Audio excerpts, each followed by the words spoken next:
Well, review a Joker figure? Review a Batman figure next? I guess that's what my channel has become.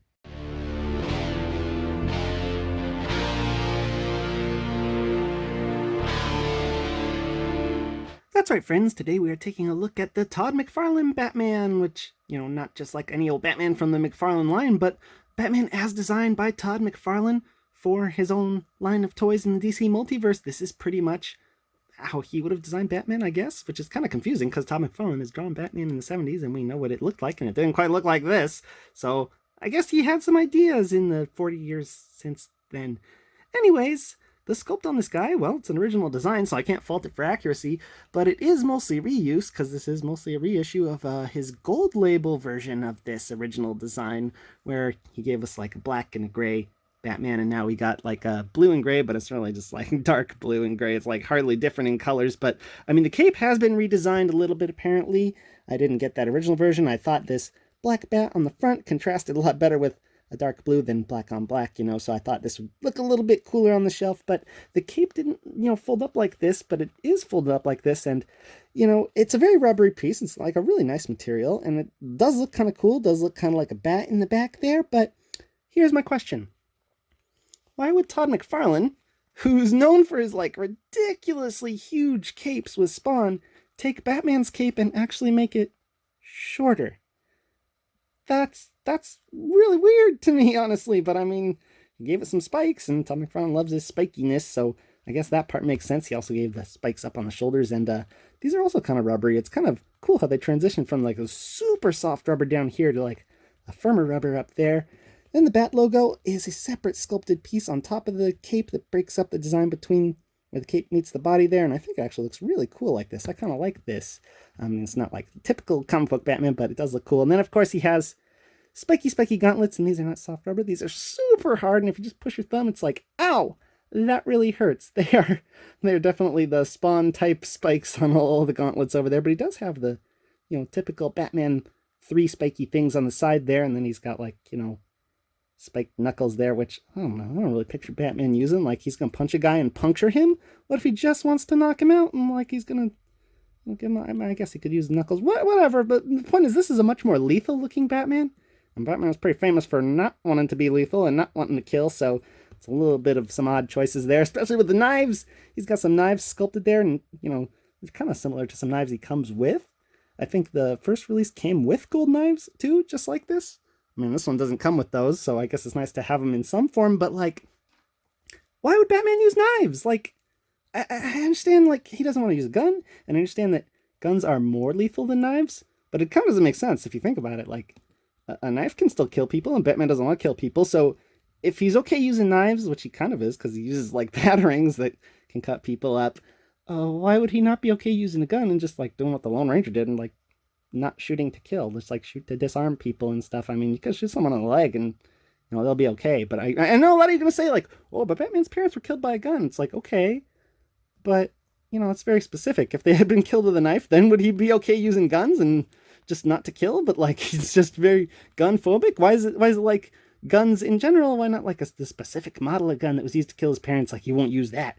But then he could use any other gun, pretty much be the Punisher, and, like, but without the killing. Anyways, his look is very 90s Elseworld-ish with a lot of pouches, and then the traditional yellow oval belt symbol, well, the chest symbol, is now the belt. It's on the belt buckle now, and I don't know how I feel about that. Like, honestly, it looks out of place compared to the rest of him, having the old comic-y yellow symbol there, but let's have a little yellow over here. I don't know what this device is supposed to be, but it's in between a bunch more patches, and is that a grenade?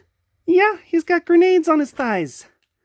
I don't know why you'd keep them on your thighs where a bad guy could, like, grab them instead of in the pouches, a little more secure, so people wouldn't know what they are. But he's got brown pouches, black pouches, and a big old blue pouch. And what is that holster for? Is that a holster for a gun? This looks like a real long thigh holster for a gun. I mean, it's, sculpted flat. It's not rubbery. He couldn't actually put a gun in it, but I mean, maybe it's for knives, I guess? Like a long knife? Like, I mean, he has knives that go on his back. We'll see when we get to accessories, but it just was kind of weird to see Batman with a holster, but this is a cool design for a character. I just don't know how well it fits Batman, honestly. Well, Todd McFarlane loves Batman. He can draw Batman. He's got these little holsters. These are for the actual accessories back here. They're a firm rubber piece. Look good. I like the length of the ears. It's like a little bit too long. It's got a little bit of that McFarlane Extreme. I don't know about the head sculpt though. That is like an old man Batman. Like, he looks a little wrinkly in the face there. This, I don't know, it's just a lot of lines in there. I mean, again, it goes back to McFarlane, like wanting to add detail. Sometimes less detail is better because this looks like he's, Dark Knight Returns old man, but maybe that's what Todd was going for. Anyways, texture on the thighs, similar to what we saw in the Flash figure. Texture in the boots, lots of straps, lots of details. I kind of like this sculpt. I can't really criticize it. It's his original design. It looks cool. I can criticize the fact that it looks a little too lethal to be Batman, but it is cool looking. Moving on to the paint. As I said before, this guy is done in a blue, but I mean, if you didn't know that, you would say this is black, just looking at the cape right here, but coming around the front, looking at the contrast with the actual black colors, I guess it is actually a very, very, very, very, very, very, very dark blue. Up on the head, the whites of the eyes are super small. Like, it just makes him look like, kind of beady-eyed, kind of like a cold, calculating character, kind of more menacing, honestly, and if they were bigger, more expressive. Paint on the mouth part, it's got a really pale flesh tone, which I guess works for Batman. I guess he would stay out of the sun a lot, right? And isn't sleeping in the cave during the day when he's Bruce Wayne, and then he just goes out at night. So it makes sense if you think about it, but then there's also like these dark gray and black little speckles here and there, like a wash sort of, and that just kind of adds to his aged look, like he looks old. I think the paint doesn't do him any favors. And then there's like a little bit of slop right here on his chesticle, like a little red dot.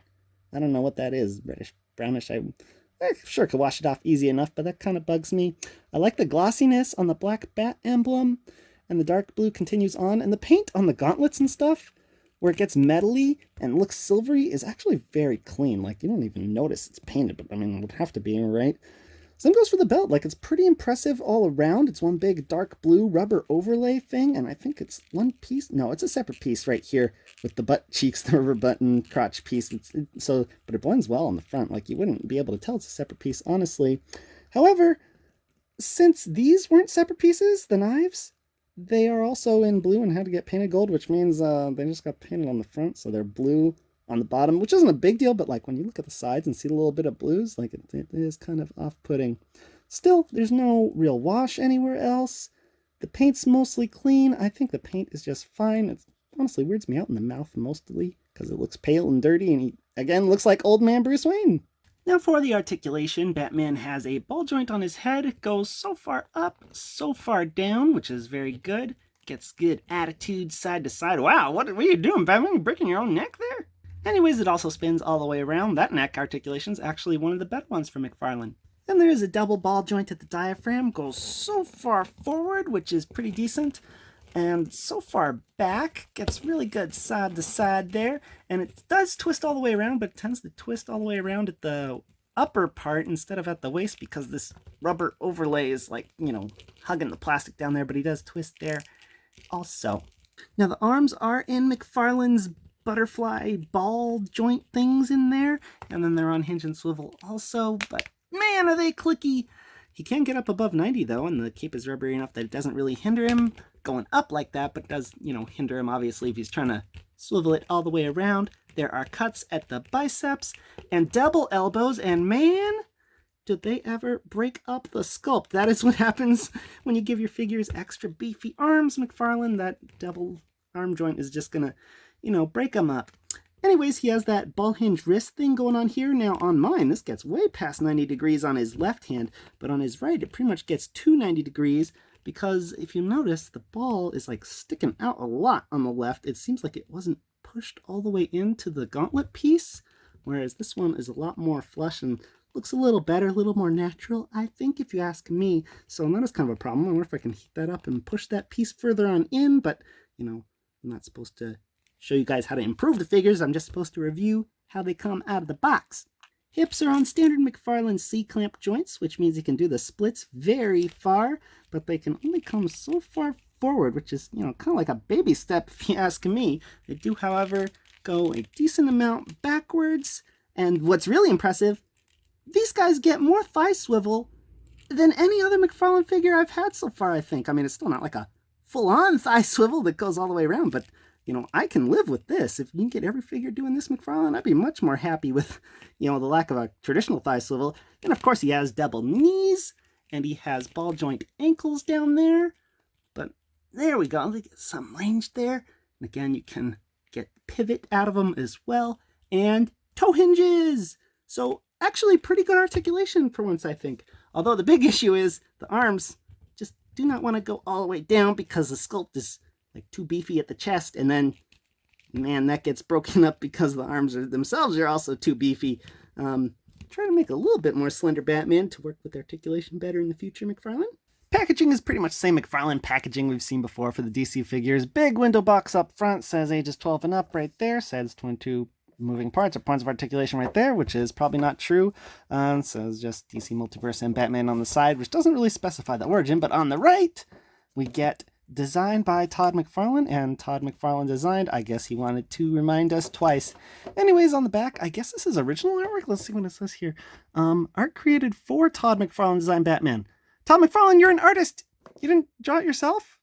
I mean, I guess he could have created it for himself. It'd still be, grammatically correct, but like, why doesn't it just say by Todd McFarlane? It's kind of odd. I mean, I guess he didn't draw it. That's why. And he doesn't want us to know who did.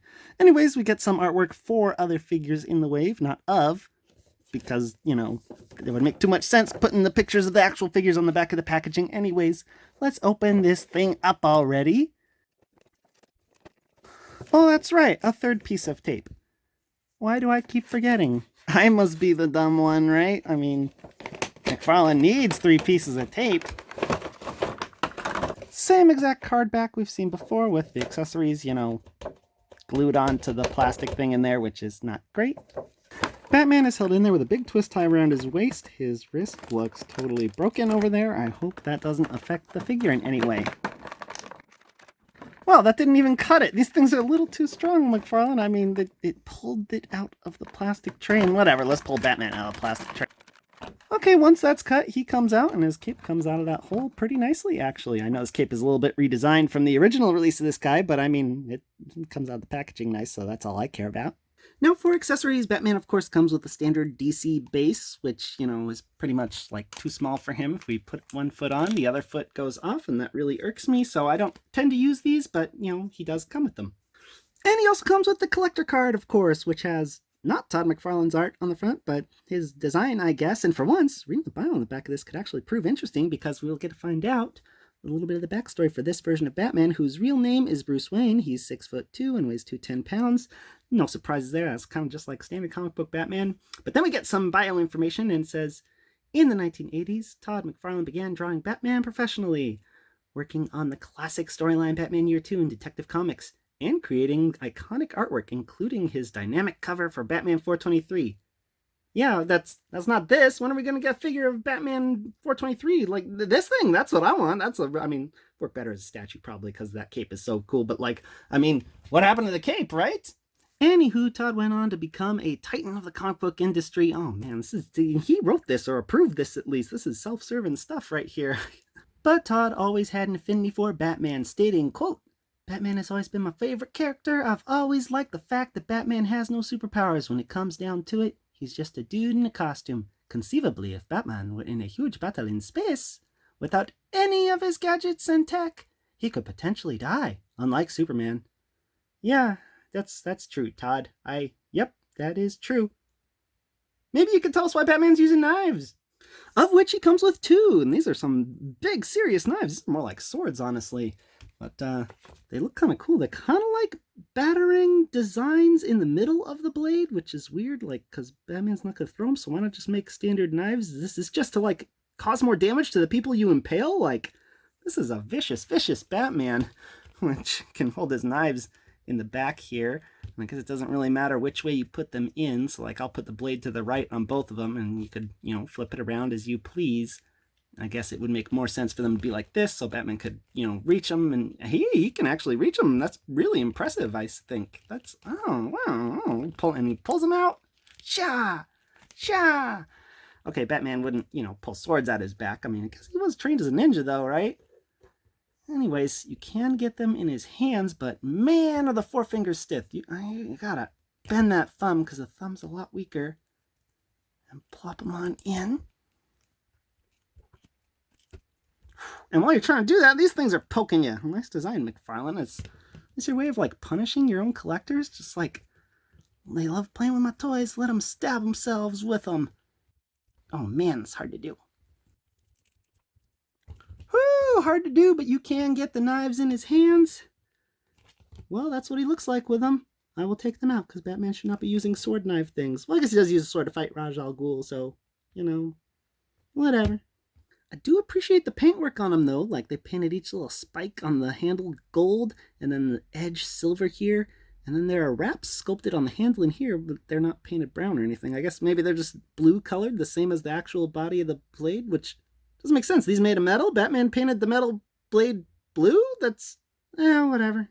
Then he comes with what every Batman figure should, an actual Batarang. Hooray, Todd McFarlane actually looking at tradition for once. It is not like a traditional Batarang, it's all gold, but I mean, I can live with that, because Batman should of course have Batarang, and he can hold it, and that's pretty much all there is to it.